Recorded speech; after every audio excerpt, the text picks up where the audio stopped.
direspon itu bagaimana cara praktekkan, coba praktekkan. Kalau untuk direspon ya ini betul orderan Anda. Ya betul.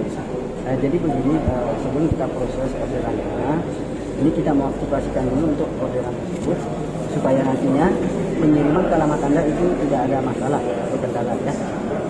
Jadi di sini untuk mengenai aktivasinya, Anda diwajibkan untuk menunjukkan pendanaan jaminan itu sebesar 3.100.000 rupiah.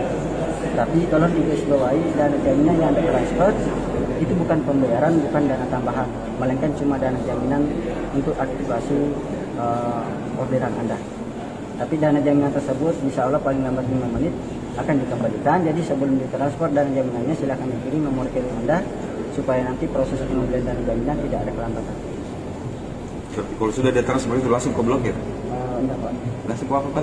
Biasa dibikinkan seru. Umpamanya 3.100.000 digenapkan 5 juta. Jadi ditinggalkan lagi bahwa ini mohon maaf untuk proses ini dikembalikan dana Anda 5 juta karena ini modal normalkan. Jadi dana yang 5 juta yang sudah ditransfer ke Anda itu bisa masuk sebelum diakumulasi atau diselesaikan kekurangannya. Jadi,